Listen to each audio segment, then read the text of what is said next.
আপনারা জানেন যে আন্তর্জাতিক মুদ্রা তহবিল বিভিন্ন খাতে ভ্যাট বৃদ্ধির শর্ত দিয়েছে, যার প্রেক্ষিতে জাতীয় রাজস্ব বোর্ড হঠাৎ করে তৈরি পোশাক, রেস্তোরাঁ, মিষ্টি সহ বিভিন্ন খাতের উপরে ৩ গুণ মূল্য সংযোজন কর বা ভ্যাট বাড়ানোর সিদ্ধান্ত নিয়েছে।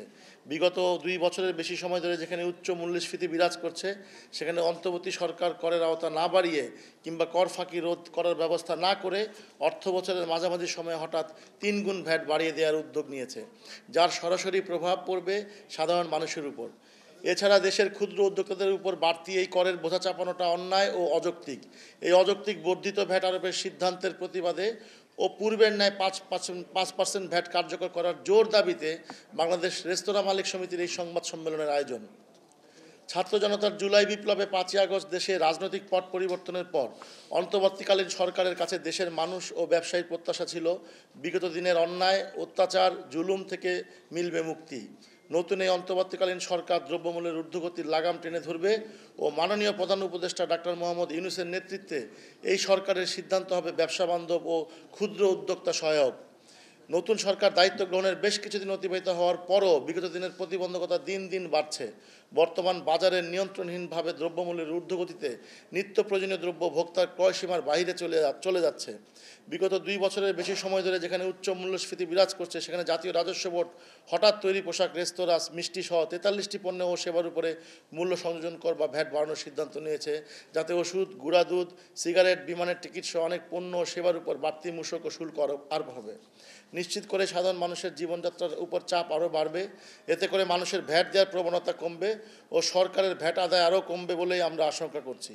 প্রিয় সাংবাদিকবৃন্দ, আপনারা জানেন যে ভ্যাটের সাথে ট্যাক্সেশনও জড়িত। ভ্যাটের পর ট্যাক্স বাড়ানোর পদক্ষেপ নিচ্ছে এনবিআর। যেহেতু বাজার ব্যবস্থা একটি আরেকটির উপর নির্ভরশীল, সেহেতু এর প্রভাব অন্য সকল ক্ষেত্রেও দেখা যাবে। এই বাড়তি ভ্যাট ট্যাক্সের বোঝা বইতে হবে দেশের সাধারণ জনগণকে। দেশের ক্ষুদ্র উদ্যোক্তাদের ব্যবসার উপর প্রভাব সবথেকে বেশি দেখা যাবে। এতে অনেক ব্যবসা প্রতিষ্ঠান বন্ধ হয়ে যাবে। এমত অবস্থায় সমিতির বক্তব্য হচ্ছে যে বাংলাদেশ রেস্তোরাঁ মালিক সমিতি দীর্ঘদিন যাবৎ জাতীয় রাজস্ব বোর্ডের প্রত্যক্ষ পরোক্ষভাবে কার্যক্রম পরিচালনা করে আসছে। আমাদের দীর্ঘদিনের আলোচনা ও প্রচেষ্টার পর ধাপে ধাপে ভ্যাটের হার ১৫% থেকে ৫% করা হয়েছিল, যার ফলে ভ্যাট আহরণও বহুগুণে বৃদ্ধি পায়। বিগত অর্থ বছরে ভ্যাটের হার কমানোর ফলে ভ্যাট আদায় ১৯% বেড়েছে, যা এনবিআর চেয়ারম্যান মহোদয় বলেছেন। আমরা ভ্যাট 3% নির্ধারণের দাবি জানিয়ে আসছিলাম, যাতে করে মানুষের ভ্যাট দেওয়ার প্রবণতা বৃদ্ধি পায় ও সরকারের ভ্যাট আদায় আরও বাড়ে। আমরা মনে করি ৭০% রেস্তোরাঁ এখনও ভ্যাটের আওতার বাইরে। প্রিয় সাংবাদিকবৃন্দ, জনজীবনের কথা চিন্তা না করে শুধু আইএমএফের শর্ত পূরণের জন্য ভ্যাট বাড়ানো হচ্ছে, এটি আমাদের জন্য হবে দুর্ভাগ্যজনক। বর্তমান দেশের অস্থিতিশীল বাজার পরিস্থিতিতে হঠাৎ করে ভ্যাটের হার ৩ গুণ বৃদ্ধিতে আমরা আতঙ্কিত, দিশাহীন ও শঙ্কিত যে রেস্তোরাঁ সেক্টরের এই ক্ষুদ্র উদ্যোক্তারা কতদিন এভাবে ব্যবসা পরিচালনা করতে পারবেন। উদ্বেগের বিষয় হলো সরকার প্রশাসনকে উল্টো পিরামিড বানিয়ে যেভাবে ব্যয় বাড়িয়ে চলছে, তা কোনোভাবেই গ্রহণযোগ্য নয়। আপনি অবগত আছেন যে করোনা ভাইরাসের কারণে ক্ষতিগ্রস্ত সেক্টরের মধ্যে রেস্তোরাঁ সেক্টরটি সবচেয়ে বেশি ক্ষতিগ্রস্ত হয়েছিল। করোনা পরবর্তী সময়ে রাশিয়া ইউক্রেন যুদ্ধসহ বেশ কিছু কারণে চলছে দ্রব্যমূল্যের সীমাহীন ঊর্ধ্বগতি। বর্তমান সরকারি হিসাবে দেশে গড় খাদ্য মূল্যস্ফীতি 13% মতো, কিন্তু বাস্তবে তা 30%-এর উপরে। জীবন জীবিকার সমন্বয়ে রেস্তোরাঁ ব্যবসায়ীরা আজ দিশেহারা। এছাড়া মাঠ পর্যায়ে ভ্যাটের নানাবিধ অন্যায়, জুলুম, অত্যাচার আমরা সহ্য করে ব্যবসা পরিচালনা করছি। বর্তমান বাজারে নিয়ন্ত্রণহীনভাবে দ্রব্যমূল্যের ঊর্ধ্বগতিতে নিত্য প্রয়োজনীয় দ্রব্য ভোক্তার ক্রয়সীমার বাইরে চলে যাচ্ছে। তার উপরে অধিকাংশ রেস্তোরাঁর ভোক্তাই মধ্যবিত্ত, কর্মজীবী ও শ্রমজীবী। তাই ভ্যাট বৃদ্ধিতে ভোক্তার উপর উঠবে বাড়তি দামের বোঝা, অপরদিকে রেস্তোরাঁ হবে ক্রেতা শূন্য। প্রিয় সাংবাদিকবৃন্দ, আমরা দীর্ঘদিন ধরে বহুবার সরকারকে জানিয়েছি যে সরকার একার পক্ষে সব কিছু নিয়ন্ত্রণ করা সম্ভব নয়। তাই রেস্তোরাঁ খাতের সকলকে একটি কমপ্লায়েন্সের আওতাভুক্ত করে নিরাপদ খাদ্য বাস্তবায়নের লক্ষ্যে রেস্তোরাঁ সেক্টরে কর্মরত ৩০ লক্ষ কর্মকর্তা কর্মচারী ট্রেনিং, সেমিনার, সিম্পোজিয়ামের মাধ্যমে দক্ষ জনবল তৈরিতে সরকারি কার্যকর উদ্যোগের প্রয়োজন। বর্তমান 12টি মন্ত্রণালয় এই সংস্থা তদারকিতা কার্যক্রম পরিচালনা করায় আমরা ব্যবসায়িকভাবে নানাভাবে হয়রানির সম্মুখীন হচ্ছি। এমত অবস্থায় বাংলাদেশ রেস্তোরাঁ মালিক সমিতি যে কোনো একটি মন্ত্রণালয় অধিদপ্তর সংস্থার মাধ্যমে ওয়ান স্টপ সার্ভিস চাই। এতে করে সরকার ও সমিতির ঐক্য প্রচেষ্টায় বাংলাদেশ সকল রেস্তোরাঁ, স্ট্রিট ফুড ও সকল খাদ্য ব্যবসা প্রতিষ্ঠানকে ভ্যাট নিবন্ধনের আওতায় আনা সম্ভব হবে এবং সকল রেস্তোরাঁ সেক্টরে ইএফডি মেশিনের আওতায় আনা সম্ভব হবে।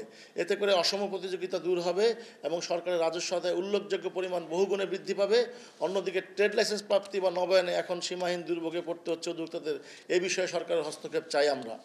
প্রিয় সাংবাদিকবৃন্দ, আপনারা জানেন যে 2023 সালে সরকারি গবেষণা প্রতিষ্ঠান সেন্টার ফর পলিসি ডায়ালগের পর্যবেক্ষণে জানা যায় দেশের 68% মানুষই কর দেয় না। জয়েন্ট স্টক কোম্পানিতে 2,13,000 কোম্পানির নিবন্ধিত হলেও আয়কর দেয় মাত্র 45,000। বিভিন্ন খাতে কর ফাঁকির কারণে সরকার হাজার হাজার কোটি টাকার আয়কর থেকে বঞ্চিত। কিন্তু দুঃখের বিষয় এই যে অন্তর্বর্তী সরকার করের আওতা না বাড়িয়ে কিংবা কর ফাঁকি রোধ করার ব্যবস্থা না করে সকল রাস্তার সমাধান হিসাবে ভ্যাট বাড়িয়ে দেওয়ার উদ্যোগ নিয়েছে।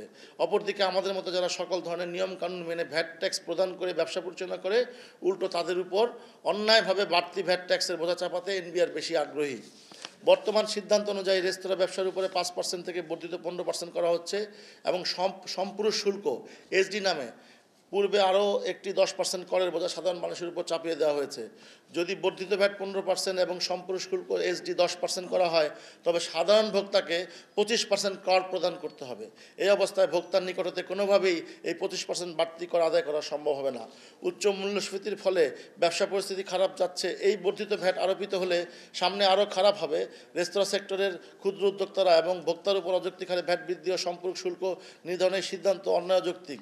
এই বর্ধিত ভ্যাট সম্পূরক শুল্ক আরোপের সিদ্ধান্ত সম্পূর্ণরূপে প্রত্যাহার করার জন্য জোর দাবি জানাচ্ছি।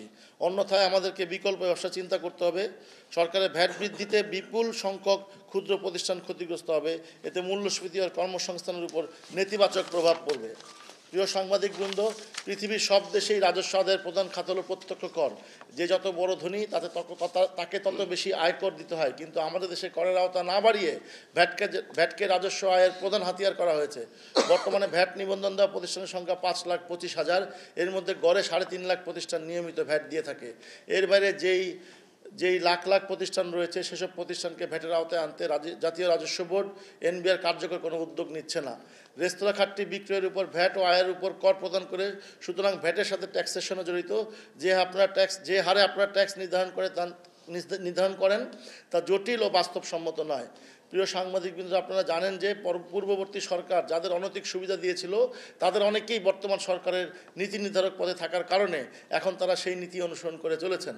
প্রশাসনের ব্যয় কমিয়ে ও অপ্রয়োজনীয় প্রকল্প বাদ দিয়ে সরকার ঘাটতি মেটাতে পারে। IMF-এর শর্ত মানতে গিয়ে ইস্ট ইন্ডিয়া কোম্পানির মতো দেশের জনগণের উপর ইচ্ছে মতো করের বোঝা চাপিয়ে দেওয়া কোনো পূর্ণাঙ্গ সমাধান হতে পারে না। কর আহরণ বৃদ্ধির জন্য ভ্যাট বৃদ্ধি করারই একমাত্র পদ্ধতি নয়। ভ্যাট ও শুল্কের মতো পরোক্ষ করের বদলে প্রত্যক্ষ আয়কর বৃদ্ধি করাই জনকল্যাণমূলক রাষ্ট্রের বৈশিষ্ট্য। রাজস্ব আদায়ের ক্ষেত্রে প্রত্যক্ষ করের বদলে সাধারণ মানুষের কাছ থেকে পরোক্ষ কর আদায়ের উপর বেশি নির্ভর করা হলে তা ধনী দরিদ্রের বৈষম্য বৃদ্ধি করে। অন্যদিকে 29 সেপ্টেম্বর 2022 তারিখে রেস্তোরাঁ সেক্টর শিল্পের মর্যাদা প্রদান করা সত্ত্বেও এখন আমরা সেই সুবিধা ভোগ করতে পারছি না। এই ক্ষুদ্র মাঝারি শিল্প টিকিয়ে রাখতে এই সকল বিষয়ে আমরা সরকারের সাথে আলোচনা করতে চাই। প্রিয় সাংবাদিকবৃন্দ, আপনাদের মাধ্যমে সরকারকে জানাতে চাই, বর্ধিত হারে ভ্যাট আরোপের সিদ্ধান্ত প্রত্যাহার না হলে বাংলাদেশ রেস্তোরাঁ মালিক সমিতি রেস্তোরাঁ ব্যবসায়ীদের স্বার্থ রক্ষার্থে জীবন জীবিকার প্রয়োজনে আগামীতে মানববন্ধন করবে। অতঃপর ধারাবাহিকভাবে প্রতীকী হিসাবে একদিনের জন্য সারা বাংলাদেশের রেস্তোরাঁ সমূহ বন্ধের কর্মসূচি গ্রহণ করা হবে। তাতেও যদি সরকার তার সিদ্ধান্ত থেকে সরে না আসে, তাহলে সারা দেশে অনির্দিষ্টকালের জন্য রেস্তোরাঁ বন্ধ করে দেওয়া হবে। এখানে স্মরণযোগ্য যে এই সেক্টরে কর্মরত 30 লক্ষ কর্মকর্তা কর্মচারী প্রত্যক্ষ পরোক্ষভাবে 2 কোটি মানুষ জড়িত। অদূর ভবিষ্যতে বাংলাদেশে কমপক্ষে 30% লোক খাওয়া দাওয়া বিষয়টি রেস্তোরাঁর উপর নির্ভর করবে। রেস্তোরাঁ সেক্টরে কর্মসংস্থান তৈরি হবে, দেশের জিডিপিতে উল্লেখযোগ্য ভূমিকা রাখবে এই সেক্টর। সুতরাং রেস্তোরাঁ সেক্টরের দিকে সহযোগিতার হাত বাড়িয়ে দিন। অভিযানের নামে ব্যবসায়ী হয়রানি বন্ধ করি। আসুন আমরা সকলে ঐক্যবদ্ধভাবে কাজ করি, রেস্তোরাঁ সেক্টরকে একটি আন্তর্জাতিক মানের প্রতিষ্ঠান নিয়ে যেতে পারি এবং বাংলাদেশের মানুষের নিরাপদ খাদ্য সরবরাহ করতে পারি।